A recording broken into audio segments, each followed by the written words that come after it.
예, 오늘도 일산의 교회가 세워질 모양이네. 진주와 대전과 광주 그리고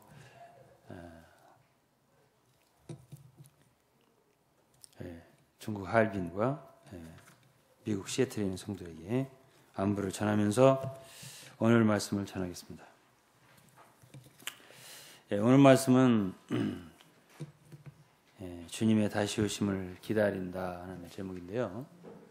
제가 한 15년 전쯤 이런 말씀을 전하고 책을 출간한 적인데 그간에 너무나 전하지 못했습니다. 성경에서 강조하는 걸 우리는 강조하고 성경에서 중점적으로 가르치는 걸 가르쳐야 될 텐데 사역자된 제가 부족해서 그동안에 충분히 여러분들에게 강조하지 못하고 전하지 못한 것을 먼저 회개한 마음으로 오늘은 전하겠습니다. 그만큼 이 말씀은 가르쳐져야 되고 또 강조되어야 할 진리가 되겠습니다.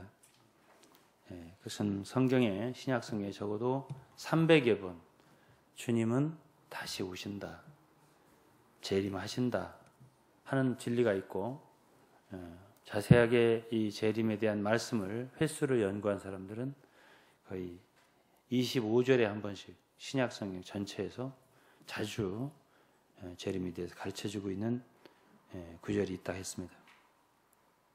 예수 그리스도는 구약에서부터 이 땅에 오신다 하는 것이 예고되어 있고 예언되어 있는데 초림이 있고 그 다음에는 재림이 있습니다. 유대인들은 구약 성경에 초림과 재림이 확연하게 구분이 되어 있지 않은 관계로 예수 그리스도께서 오셨을 때 혼돈해서 어째 메시아가 오면은 유대인의 왕이 되고 나라를 회복한다고 그러는데 어째 초라한 모습으로 오셔서 결국 십자가로 가셨느냐에 대해서 오해를 하고 믿지 않은 사람들이 많았습니다. 그러나 성경을 깊이 연구하면 예수는 두 번 오십니다.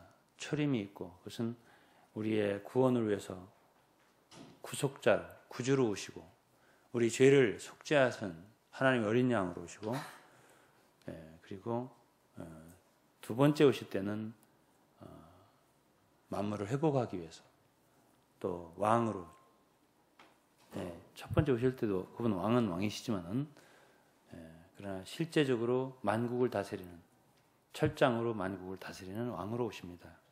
그리고 심판주로 오십니다. 이렇게 성경에 그 재림이 예고되어 있고 예언되어 있습니다.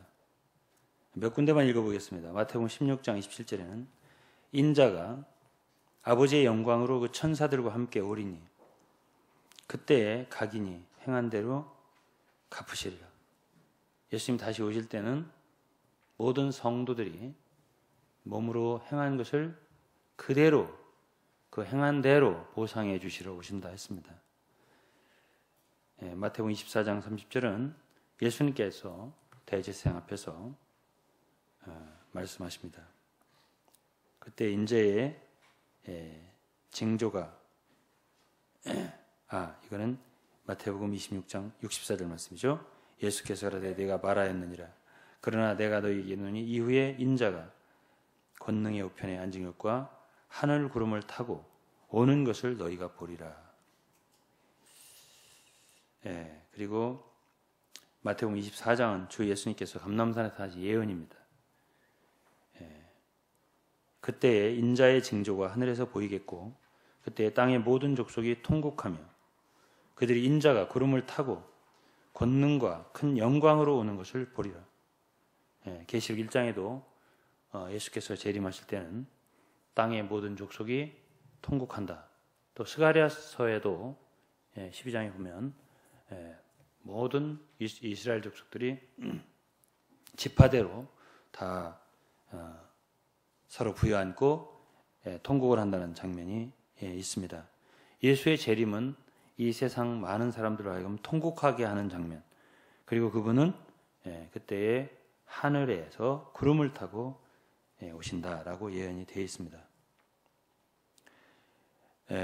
그리고 그분이 하늘로 승천할 때 사도행전 1장에 보면 천사들이 얘기합니다. 갈릴리 사람들아 어찌하여 서서 하늘을 쳐다보냐. 너희 가운데서 하늘로 올리우신 이 예수는 하늘로 가심을 본 그대로 오시리라. 또 사도 바울도 빌립보 3장 20절에 우리의 시민권 하늘에 있는지라 거기로서 구원하는 자 곧 주 예수 그리스도를 기다린다고 했어요. 다시 오실 것을 기다린다. 또 데살로니가전서 오늘 읽었는데요. 데살로니가전서는 아주 어린 교회입니다. 데살로니가 교회를 바울이 세운 지 한 1, 2개월밖에 안 됐을 겁니다. 1년이 안 됐어요. 하여간. 그렇게 안 된 짧은 시간 동안에 바울이 한 3, 4주 있으면서 세운 교회. 그리고 바울이 데살로니가 교회에게 편지를 쓸 때 데살로니가 전서 1년 남짓 얼마 되지 않은 교회인데 그때의 데살로니가 교회에 바울은 주님이 다시 오신다는 재림하신다는 말씀을 강조하여 가르쳤습니다. 매 장마다 있어요. 데살로니가 1장 10절에 보면 또 죽은 자들 가운데서 다시 살리신 그의 아들이 하늘로부터 강림하심을 기다린다고 말하니 이는 장래 노하심의 소리를 건지시는 예수시니라. 예수의 재림을 분명히 얘기하고 있고 2장 19절 우리의 소망이나 기쁨이나 자랑의 면류관이 무엇이냐. 그의 강림하실 때 우리 주 예수 앞에 너희가 아니냐. 그의 강림하심을 얘기하고 3장에도 3장 13절을 보시면 너희 마음을 굳게 하시고 우리 주 예수께서 그의 모든 성도와 함께 강림하실 때 하나님 우리 아버지 앞에서 거룩함이 흠이 없게 하시기를 원하노라. 또 4장에도 잘 아는 대로 주께서 호령과 천사장의 소리와 하나님 나팔로 친히 하늘로 쫓아 강림하신다 하는 말이 있고 5장에도 23절에 주 예수 그리스도 강림하실 때에 우리 영혼과 몸이 흠없게 보존되기 원한다. 또 데살로니가 후서에도 있고 1장, 2장 이렇게 계속 주님의 재림을 사도 바울도 강조하여 가르쳤습니다. 디도서 2장에도 복스러운 소망과 우리의 크신 하나님 구주 예수 그리스도의 영광이 나타나심을 기다리게 하셨으니 기다려야 돼요. 우리 성도들은 예수 그리스도의 다시 오시는 것을 기다려야 돼요. 또 히브리서 9장 28절도 이와 같이 그리스도도 많은 사람이 죄를 담당하시려고 단번에 들이신 바 되었고 이거 첫 번째 오셔서 하신 일입니다. 구원에 이르게 하기 위해 죄와 상관없이 자기를 바라는 자들에게 두 번째 나타나시리라. 두 번째 오신다는 것이 이렇게 예고되어 있습니다. 저는 사랑하는 성도 여러분들이 신앙생활에는 하나의 목적이 있고 목표가 있어야 한다고 생각합니다. 어떤 일이든지 목적이 있고 목표가 있는 사람과 없는 사람과 차이가 있게 마련입니다. 학교 다닐 때도 나는 꼭 대학에 들어가겠다 혹은 어느 대학에 들어가겠다 목표를 세운 사람, 내가 젊었을 때 공부를 열심히 해야 노년이 편안하다 뭐 이런 목표를 세운 사람과 그냥 원하는 대로 놀기가 좋잖아요. 그러니까 어떤 목표를 세우지 아니하고 하루하루 소일하면서 학교 생활한 사람은 차이가 있게 마련입니다. 또 직장이든 또 어떤 자기가 앞으로 될 어떤 롤 모델이라고 하죠. 요즘에 어떤 것이 어떻게 하고 싶다 그렇게 목표를 세운 사람과 되는 대로 사는 사람과는 차이가 엄청나게 크게 됩니다. 여러분들이 신앙생활할 때 목표가 있으십니까? 표대가 있으십니까? 표대가 있어야 된다. 없는 사람과 있는 사람의 차이가 큰 거예요. 오늘은 우리가 이렇게 목표를 세운 표대를 새롭게 하는 그런 시간이 됐으면 좋겠습니다. 주님 다시 오실 것을 만날 것, 주님 앞에 서는 것, 그분 앞에 계산하는 것, 그것이 우리 신앙에는 목표가 되어야 합니다. 우리의 모든 행함이 그날 주님 앞에 가서 다 심판되어지고 드러날 것이기 때문에 우리의 말 한마디가 또 우리의 행동 하나가 그날 다 주님의 심판대 앞에서 잘한 것은 잘한 것으로, 잘못한 건 잘못한 것으로 드러날 것이기 때문에 그런 목적지를, 목표에 앞으로 장래에 있을 일을 생각하면서 사는 사람하고 그거 아무 생각이 없이 그냥 신앙생활 하는 사람과는 신앙생활 자체에 차이가 있게 되는 것입니다. 아무래도 깨어있게 되고 아무래도 조심하게 되는 것이고 아무래도 함부로 행하지 않게 되는 것이 있게 되는 것입니다.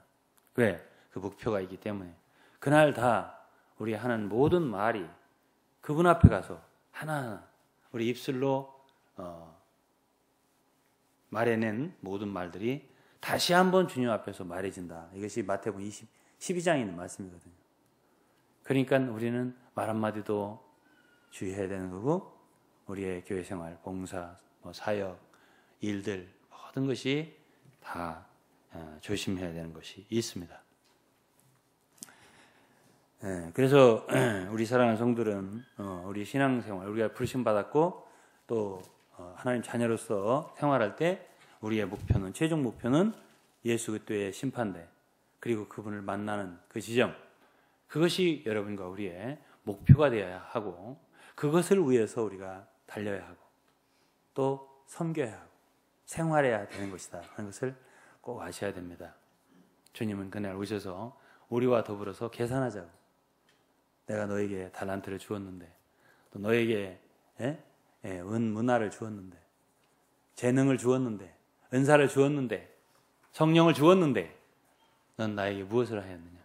하나하나를 물으실 때 우리는 그분 앞에서 계산할 것이 있어야 되고 남긴 것이 있어야 되고 그럴 때 그분의 상급이 우리에게 주어지고 그렇지 않으면 우리는 성경에 있는 것처럼 부끄러운 구원을 받게 되는 것이고 불 가운데서 얻는 구원을 얻게 되는 거예요.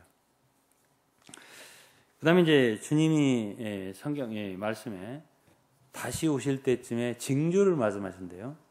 예수께서 친히 마태복음 24장에는 그분이 다시 오실 때쯤에 어떤 상황, 그런 상황을 예언을 하신 게 있습니다.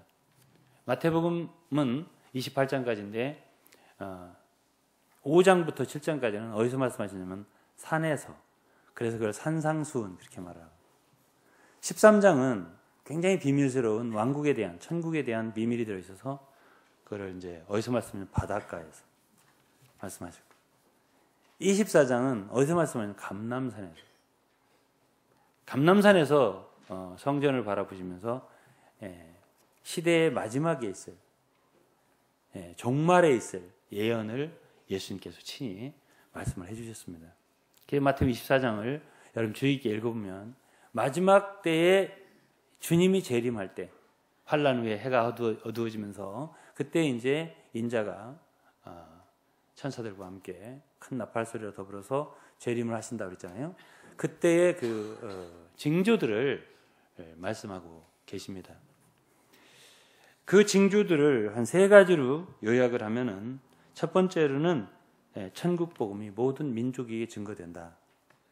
마지막 때는 모든 민족에게 주님이 말씀하실 때만 해도 복음은 하나님의 말씀은 유대인들만 있었어요. 그리고 이제 바울 시대에 가서 조금씩 증거돼서 이방인들에게 나아갔습니다. 우리나라에까지 복음이 증거된 건 200년이 채 안 됐습니다. 이 아시아의 많은 나라들이 최근에 들어서 복음을 받게 됐죠. 1800년, 1900년대에 특히 이 선교사들이 많이 온 세계를 퍼져서 지금은 모든 민족이 다 예수 믿는다는 뜻이 아니에요.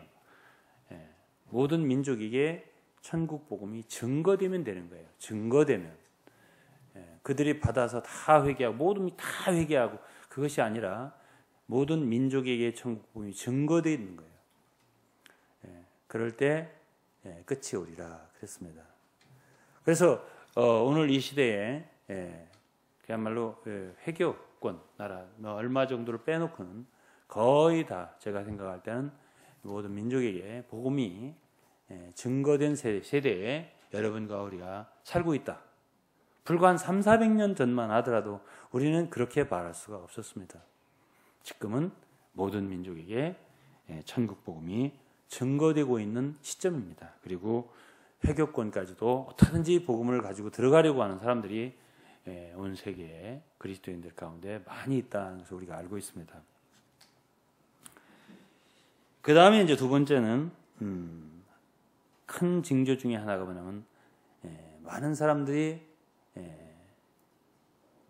믿음에서 떠나고 사랑이 식어지고 서로 잡아주고 미워하고 이런 것들이 있습니다. 그것이 뭐냐면 배도하는 일. 한마디로 말해서 마지막으로 갈수록 교회의 상황이 좋아지는 것이 아니라 좋아지지 않습니다.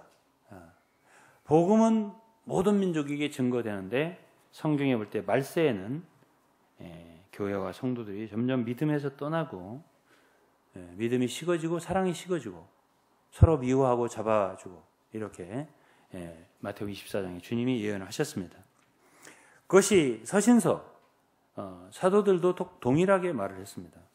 디모데후서 3장에 보면 내가 이것을 알라 말세에 고통하는 때가 이르리니 사람들은 자기를 사랑하며 돈을 사랑하고 자긍하며 교만하며 회방하며 부모를 거역하며 감사치 아니하며 거룩하지 아니하며 무정하며 원통함을 풀지 아니하며 참소하며 절제하지 못하며 싸나우며 선한 것을 좋아하지 아니하며 배반하며 팔며 조급하며 자고하며 쾌락 사랑하기를 하나님 사랑보다 더하며 경건의 모양은 있으나 능력은 부인하는 자다. 이런 여러 가지 상황이 비그리스도인들, 믿지 않는 사람들의 상황이 아니라 믿는 사람들의 상황이 그렇게 된다는 겁니다. 믿지 않는 사람들은 경건의 모양을 취할 필요도 없잖아요. 그들은 이런 일을 하는 사람들이 다 믿는 사람들, 소위 믿는 사람들이 그렇게 자기를 사랑하고 돈을 사랑하고 자긍하고 교만하고 회방하고 부모를 거역하고 감사치 않는다. 감사한 마음이 있는데 감사해야 할 때 응당 감사한 마음이 없다. 그런 얘기예요. 우리 주님은 그런 말씀하셨습니다. 너희가 천기는 분별하면서 왜 시대를 분별하지 못하냐 꾸짖은 적이 있습니다. 저는 주님을 70년대부터 믿어서 구원받고 생활했습니다. 1970년대부터 80년, 90년, 2000년, 지금 2010년대가 왔는데요. 30년 전, 40년, 지금부터 3, 40년 전에는 크리스찬들의 모습과 상태가 지금 같지 않습니다. 굉장히 순수한 면이 많이 있었습니다. 지금은 어떻습니까? 지금은 그때와 정말로 많이 달라졌습니다. 날씨나 기상 이런 것도 우리가 주의 깊게 보면 분별할 수가 있습니다. 변하고 있잖아요. 기상도 지금 우리 온 세계적으로 온난화가 되고 마찬가지로 교회의 상태나 성도의 상황도 그때와 지금은 많이 달라졌습니다. 지금은 보다 더 사람들이 쉽게 서로 원망하고 또 거스르고 우리나라 초기에 기독교는 정말 하나님의 말씀의 권위가 서 있었습니다. 초기 평양에서부터 시작될 때 그때 설교하는 목사님이 우리나라에서 아주 유명했던 분이 장로님 안에 조아무개라고 하시잖아요. 한 5분 늦었대요. 5분. 장로님 거기 서서 예배 드리세요. 이렇게 했다는 거 아니에요? 끝까지 서서 예배를 드리고 설교하시던 주아무개 목사 선교자이세요. 회개했다는 거 아닙니까? 이렇게 그때 당시는 정말로 하나님 말씀의 권위가 서 있고 그런데 지금은 쉽게 사람들이 거역하고 회방하고 지금은 감사한 것도 잘 모르고 이러한 상태로 점점 상황이 말하자면 마지막으로 치닫고 있다 하는 것을 우리는 느낄 수가 있는 것입니다. 우리는 계시록의 계시록 2, 3장에 에베소 교회부터 마지막 라오디게아 교회까지가 앞으로 이 지구상에 있을 사도 시대부터 주님 재림할 때까지 교회의 7단계를 그린 것이다 라는 것을 말씀드린 적도 있고 제 강의에서도 그렇게 기록한 것이 있습니다. 마지막 시대는 라오디게아처럼 차지도 않고 뜨겁지도 않고 미지근하고 그리고 지식 있고 많은 것이 머릿속에 있지만은 실제가 없는 그러한 상태가 될 것이다. 그것이 결국 마지막 시대에 주님이 오실 때의 교회의 상태의 특징이 될 것이다. 그 하나의 예언입니다. 계시록도. 그래서 마지막 시대의 교회는 라오디게아의 특징을 지을 것이다. 스스로 다 있다, 부요하다, 다 안다 이렇게 하지만 실제로는 아무것도 없는 궁핍한, 빈궁한 주님이 그랬습니다. 회개하라, 열심을 내라. 그리고 너는 불로 연단된 금을 사라. 그리고 안약을 사서 발라서 눈을 보게 하라. 이렇게 라오디게아를 꾸짖었잖아요. 그러한 상태가 마지막 교회들의 상태다. 그리고 이제 야고보서 5장에도 1절에 보면 들으라 부한 자들아 너희에게 이 말 고생을 인하여 울고 통곡하라. 너희 재물은 썩었고 너희 옷은 좀먹었으며 너희 금과 은은 녹슬었으니 이 녹이 너희에게 증거가 되며 불같이 너희 살을 먹으리라. 너희가 말세에 재물을 쌓았도다. 그러니까 마지막 시대의 특징이 뭐냐면 재물을 쌓는 것이다. 그리스도인들도 재물을 쌓는 것입니다. 보라 너희 밭에 추수한 풍부하게 주지 아니한 싹시 소리 지르며 추수한 자의 우는 소리가 만군의 주의 귀에 들렸느니라. 너희가 땅에 사치하고 연락하며 도살의 날에 너희 마음을 살찌게 했도다. 도살의 날이란 이런 표현입니다. 야고보 사도가 한 얘기는 예를 들어서 우리가 짐승을 잡을 때 돼지를 잡는다든지 뭘 잡는다 할 때 살을 찌게 한다는 거예요. 살을 찌워서 이제 고기가 많아져야 근수가 많이 나오잖아요. 그러니까 그렇게 하는 것처럼 그리스도께서 재림할 때는 심판자로 오시는데 그때는 사람들의 마음이 이 재물을 쌓아야 살이 찌는 거예요. 마음이 든든하게 그게 살이 찌는 것입니다. 그렇게 됐을 때 이제 도살자가 돼지나 뭐를 잡는 것처럼 그때가 바로 뭐라고 하냐면 여기에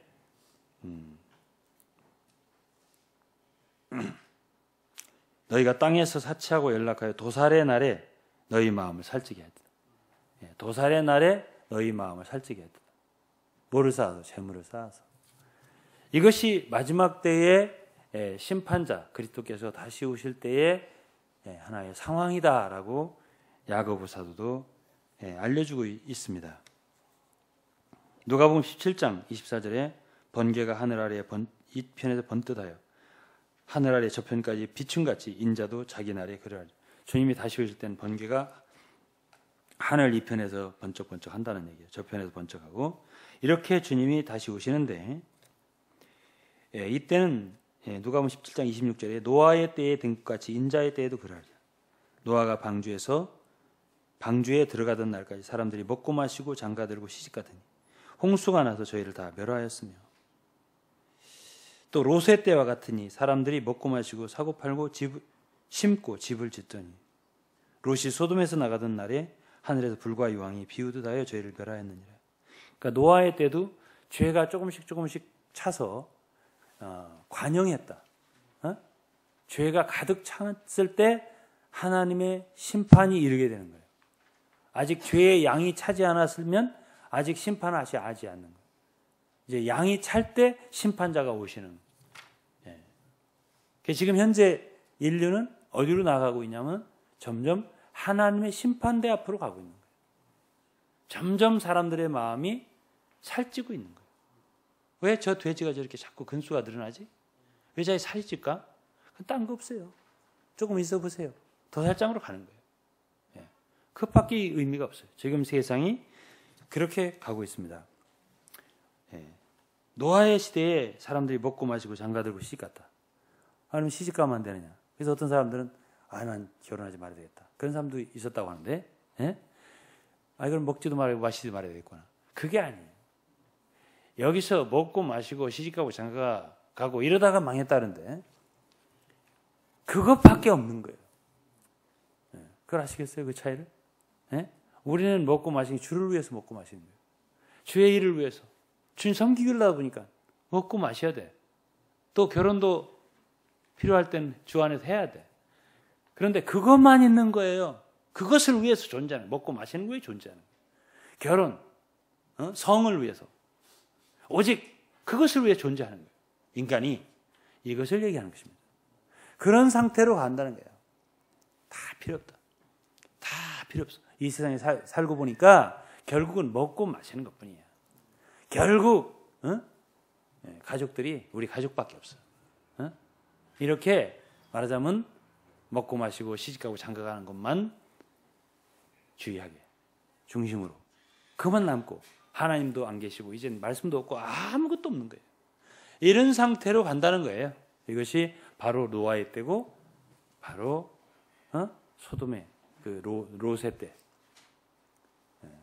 내가 사는 집 중요하고 먹는 거 마시는 거 중요하고 시집가고 장가가는 거 애들 여의는 거 중요하고 그러기 위해서는 교회도 신랑감 있는 데로 가야지. 신부감 있는 데로 가야 되고 다른 아무것도 없어요. 이제 의미가 그것만 있는 거예요. 그것이 바로 마지막 때의 상황이라고 말씀하셨습니다.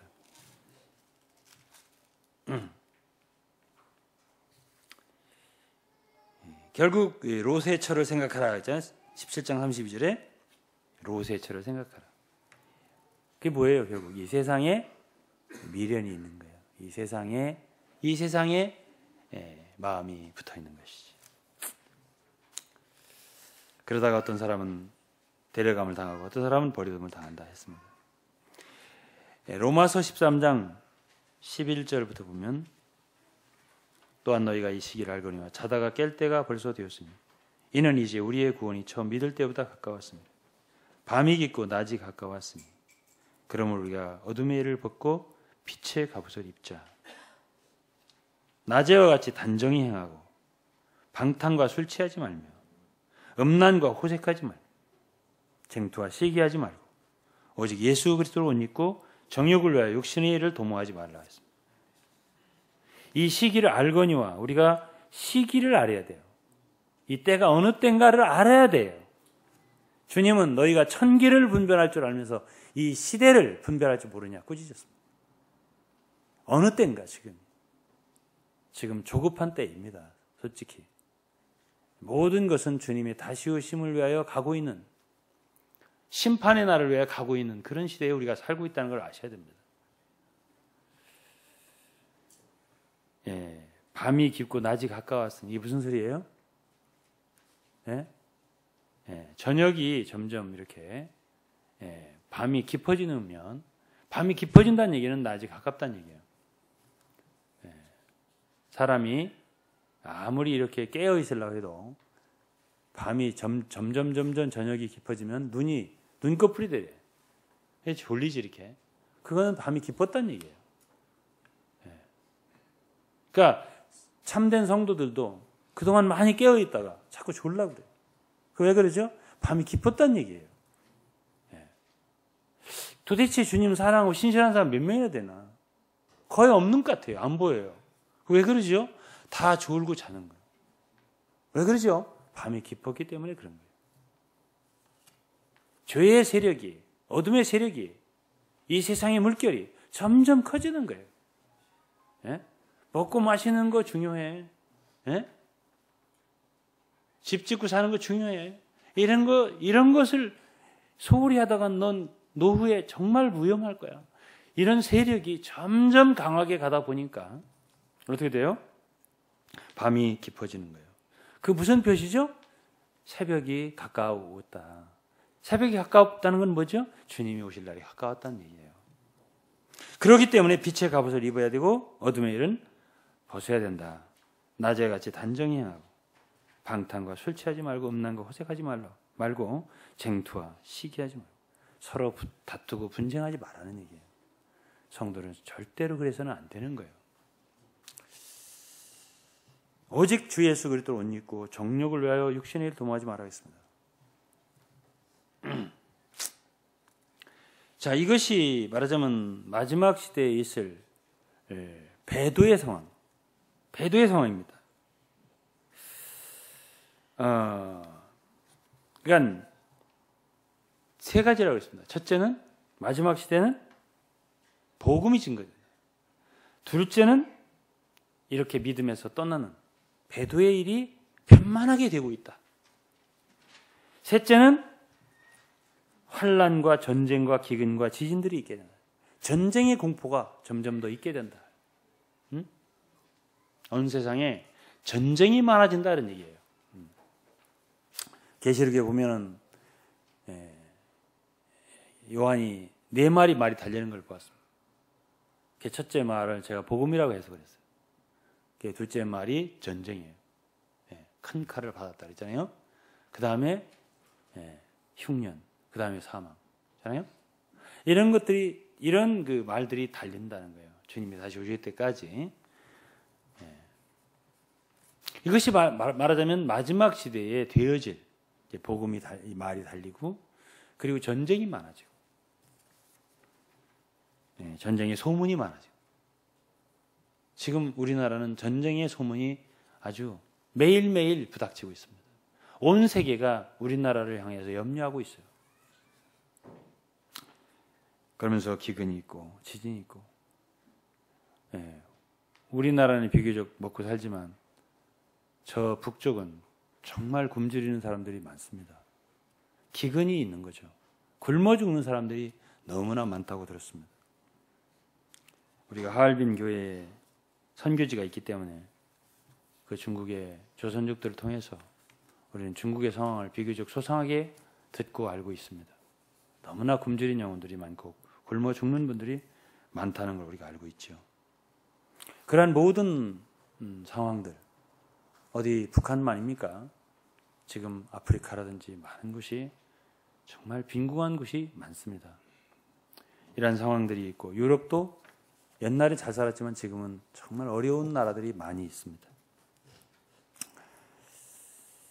이렇게 마지막 때 주님이 다시 오실 때의 그 징조를 성경은 우리에게 말해주고 있습니다. 그럴 때 왜 이렇게 알려주냐면 깨어 있으라고. 제가 아까도 말씀드렸지만 대비하고 깨어 있는 사람과 대비하지 않고 깨어 있지 않는 사람과는 차이가 큽니다. 우리가 1950년도에 6.25 전쟁이라는데 그때 왜 우리가 그렇게 순식간에 당한 줄 아세요? 대비하지 않았습니다. 예비하지 않고 있다가 당한 거예요. 아마 지금은 그렇게 쉽게 북한이 대한민국을 농락하지 못할 거예요. 왜? 이 나라 정부가 지금은 대비하고 있단 말이에요. 이제 대비하고 있는 것과 대비하지 않는 건 차이가 큽니다. 주님이 재림하시는 것도 도둑같이 온다 했잖아요. 도적같이. 늘 주님이 다시 오실 수 있다. 언제든지 다시 오실 수 있다. 라고 대비하고 깨어서 예비하는 사람은 그 사람은 길이 있어요. 근데 전혀 대비가 없는 사람도 있습니다. 그런 사람은 위험한 사람입니다.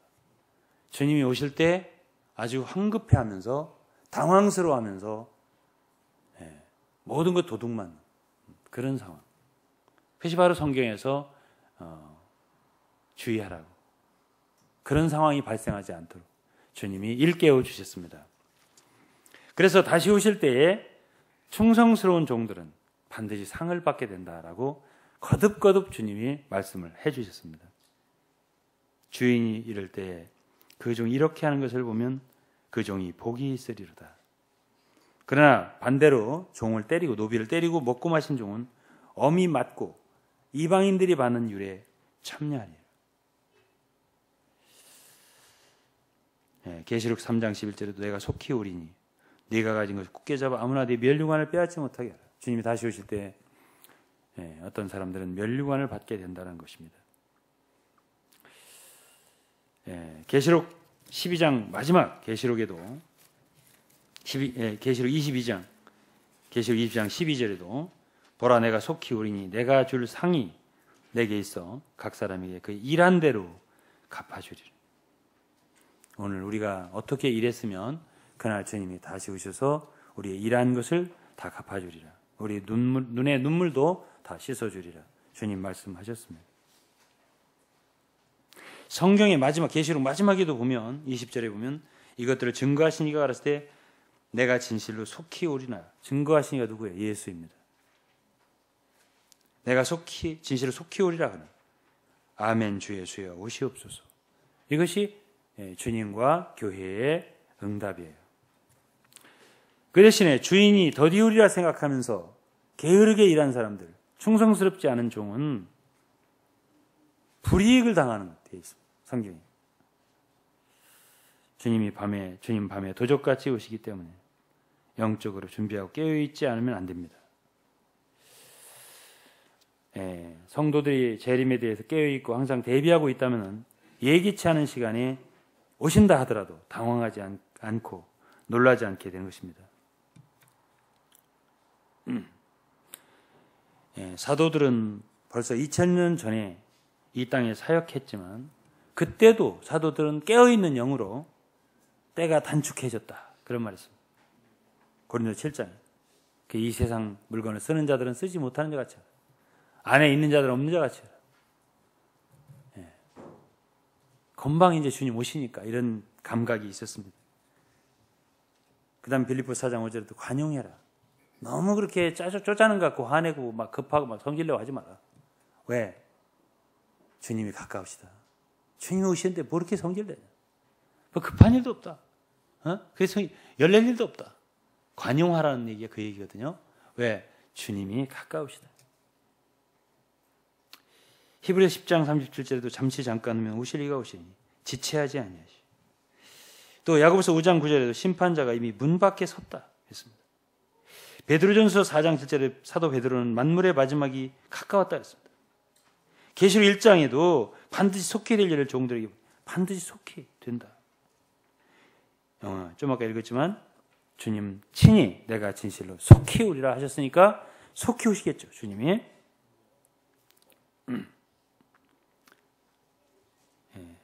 주님의 재림을 기다리는 성도들이 주의해야 할 것 몇 가지 얘기하겠습니다. 점도 없고 책망받을 것도 없이 이 명령을 지키라. 깨끗해야 한다는 얘기예요. 그리고 지혜롭고 충성된 청지기가 되어서 때를 따라 양식을 나눠주는 일을 해야 한다. 또 형제를 사랑하고 중심에서 서로를 용서해야 된다. 이것이 주님을 만날 예비를 하는 사람들이에요. 주님 다시 오시는데 아직도 원망을 품고 있고 또 혐의가 있는 걸 용서하지 않고 있고 마태복음 읽어보면 그런 사람들에 대해서 문제가 있게 상황이 있습니다. 결론 말씀드리겠습니다.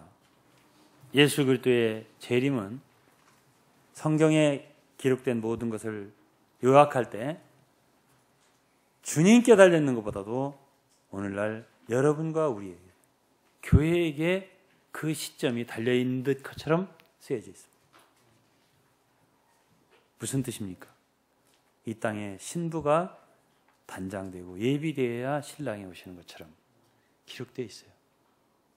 여러분 슬기로운 다섯천이라고 생각해 보십시오. 신랑을 기다린 기름 준비를 했습니다. 이 땅에 슬기로운 다섯천이처럼 등불을 켜고 기름을 충분히 준비하고 신랑을 기다리는 사람이 없는데 어떻게 주님이 신랑이 오시겠어요? 마가복음 4장 28절에 이런 말씀이 있어요. 땅이 스스로 열매를 맺되 처음엔 싹이요 다음 이삭이요 다음 이삭의 충실한 곡식이요. 29절 열매가 익으면 곧 낫을 되는 이는 추수 때가 이렇습니다. 곡식이 익어야 낫을 되는 거예요. 주님이 다시 오실 때는 바로 추수하시는 거거든요. 오늘 어떤 이단들은 지금 막 지들이 추수를 한다고 합니다. 추수꾼은 주님이세요. 주님이 오셔서 이 땅에 모든 곡식을 거둬들이신. 계시록 14장 14절은 또 내가 보니 흰 구름이 있고 그 구름 위에 사람의 아들 같은 이가 앉았는데 그 머리엔 금면류관이 있고 그 손에 이한 낫은 예리한 낫을 가졌더라. 또 다른 천사가 성전에서부터 나와 구름 위에 앉은 이를 향하여 큰 음성으로 외쳐가로되 내 낫을 휘둘러 거두라. 거둘 때가 이르러 땅의 곡식이 다 익었음이라. 곡식이 익지 않았는데 어떻게 낫을 추수를 하냐는 얘기지요. 그렇다라고 본다 할 때 주님이 다시 오시는 것은 뭐와 관계 있어요? 이 땅에 교회가 성숙하는 것과 관계가 있어요. 오늘날 사역자들은 뭐 하는 사람들이죠? 교회가 성숙하도록 주님과 동역하는 사람들이에요.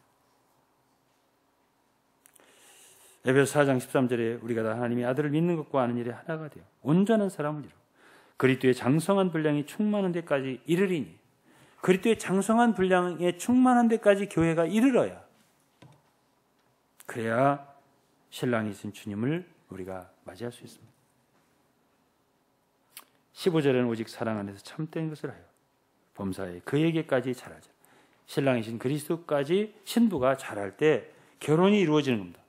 계시록 19장에는 혼인잔치가 있고 신부가 예비되었으니 우리가 기뻐하고 즐거워하세요. 어린 양의 혼인잔치가 이르렀고 신부가 예비되었어요. 이것이 바로 계시록 19장의 마지막 주님의 재림이 어떻게 이루어지느냐. 어린 양의 아내가 예비되었기 때문에 주님이 오시는 거예요.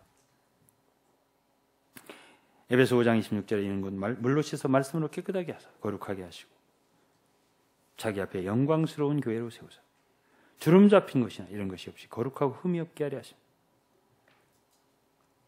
깨끗하게 돼야 돼요. 요한 1서 3장에도 이 소망을 가진 자마다 자기를 깨끗하게 한다 그랬어요. 신랑이신 그리스도는 거룩하고 영광스러운 분이기 때문에 신부로서 우리가 예비되기 위해서는 가장 중요한 게 뭐냐면 우리의 점과 티를 없애는 거예요. 깨끗하게 되는 것들입니다. 우리 속에는 조그마한 원망이나 미움이나 시기나 분쟁이나 이런 것들을 우리 속에서 제거해야 돼요. 주름 잡힌 것도 없어요. 이것이 바로 우리가 신부로서 예비된 길입니다. 마지막으로 야고보서 5장 아까 읽었지만 우리의 마음을 살찌우지 않게 하는 길은 우리에게 주신 재물을 복음을 위해서 기꺼이 내보내야 됩니다. 우리 5월 세미나가 있습니다. 사실 이건 다 복음을 위한 것입니다. 각 나라의 복음이 더 증거되기 위해서 여러분들이 헌신하고 계세요. 이런 물질들이 결코 헛되지 않을 겁니다. 복음이 확장되는 데 쓰여질 거예요. 이 나라에서도 마찬가지고 온 세계를 향해서 우리에게 열린 문을 주셨다고 생각합니다. 물질이 나가야 영혼이 들어와요. 이것은 귀한 하나의 원칙입니다. 그래서 우리가 이 마지막 때에 우리의 마음을 살찌우지 말고 주님이 우리에게 물질을 주실 때 계속해서 내보내요. 그럼 또 주님이 주세요. 주시면 또 내보내요. 그래서 그리스도의 복음이 온 땅에 전파되도록 복음을 위한 교회가 되고 복음을 위한 성도들이 되도록 하나님이 여러분 모두에게 은혜를 베푸시고 또 이렇게 주의 깊게 하루하루를 살면서 예수 그리스도의 다시 오시는 날을 기다리고 예비하고 깨어서 예비하고 기도하고 그런 성도들이 되도록 예수 그리스도의 이름으로 여러분들 축복합니다. 기도해드리겠습니다. 주님 감사합니다. 오늘은 주님의 말씀의 가르침 따라서 예수 그리스도께서는 초림하셔서 우리의 죄를 위하여 십자가에 돌아가시고 사흘 만에 부활하시고 하늘로 올라가신 뒤에 다시 당신의 신자들을 거두시러 이 땅에 재림하신다고 약속하셨는데 이것이 성경의 가장 큰 예언이고 가장 귀한 약속이고 또 이 땅에 사는 우리에게 가장 큰 위로가 되는 말씀이라고 우리는 믿습니다. 우리가 무엇을 기다립니까? 우리는 주여 당신을 기다립니다. 우리가 무엇을 목표로 합니까? 주여 우리는 당신의 만남을 목표로 합니다. 주님 앞에 설 것, 주님 앞에 계산할 것을 목표로 하여 우리는 하루하루 수고합니다. 또 하루하루 달려갑니다. 복음을 위하여 드립니다.